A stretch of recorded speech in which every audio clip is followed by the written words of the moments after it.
first thing I'd like to say, because of the advances in technology and research to date, the way I've managed my diabetes over the last 15 years has changed enormously, and that's just in a short amount of time. From when I first got diagnosed, I was on 4 injections a day. Erica, a few years ago, introduced me to pump therapy. That improved my control enormously. My blood sugars were better.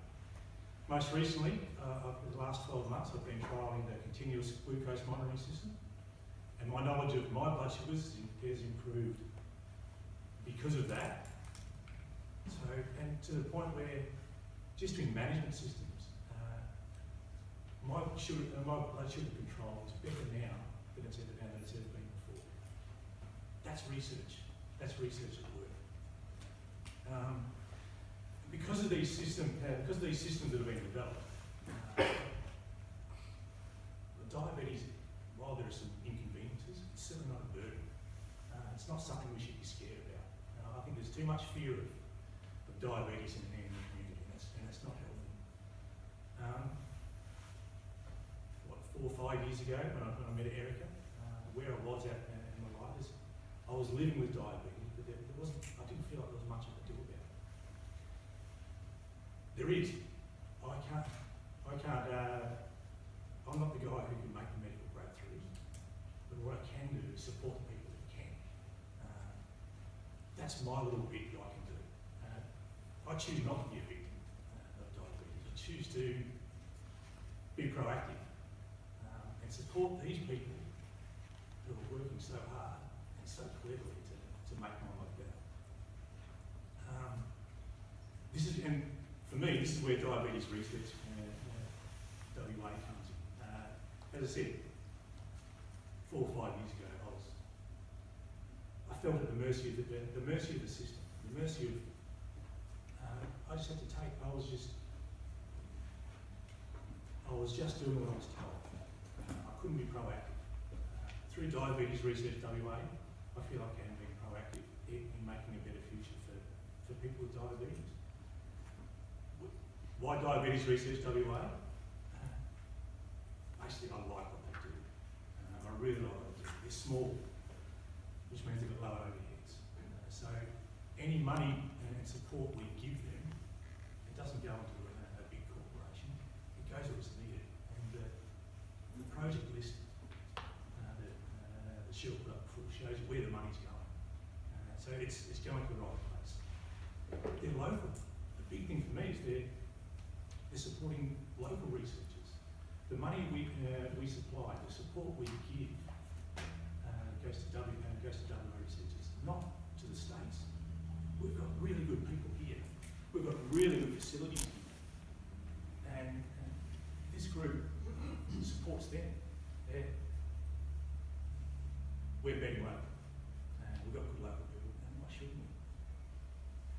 Another big thing for me is they're positive. There are a lot of people out there talk doom and gloom with diabetes. You know, the complications that are going to, the ugly complications. That's not what I need. And Diabetes Research WA certainly doesn't push that agenda. What I need is hope. I need to be positive that there is an answer to this. As I said, the doom and gloom doesn't help me. It doesn't help me at all.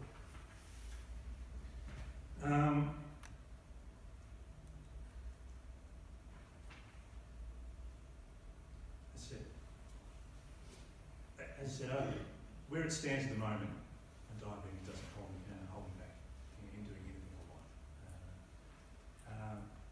Small example, 4 years ago I started doing karate with my kids. I'm hoping to get a black belt very soon. Just look at Erica. She's extremely successful. Diabetes hasn't slowed her down at all. You don't have to dig too deep to see Olympic athletes, AFL footballers, living, managing these things. We don't have to fear. And I'm thankful for Diabetes Research WA that they don't peddle that agenda. And most of all, they're effective. While I don't understand much much of the research that has been done. There's been done. It is working. It is making a difference. The examples of how my management has changed over the last 15 years, and now I've got better control, is an example that research works. We just need to support it. The only thing I know for certain, we're not going to find an answer for that book, is it? We're not going to find an answer for that book. And I don't want to ramble on too much, but I did warn Cheryl when she asked me if I wanted to speak here. I jumped at the chance. I jumped at the chance because it's a pretty unique opportunity for me as someone living with diabetes. Many people do. We don't often get the chance to say thanks. And I genuinely say thanks to the researchers who are working so hard to make my life better. They're committing their lives to making someone else better. That's awesome. Thanks to Diabetes Research WA. They're providing the vessel or the vehicle so that this work can be done. Again, that's awesome for me. And also, thanks to everyone here who's supporting it, emotionally or financially. From the bottom of my heart, what you're doing in this room for me, for my family, and for others like me, I can't thank you enough. So that's where I want to finish it up. Hope you enjoy the rest of the day. Be proud of these guys. The research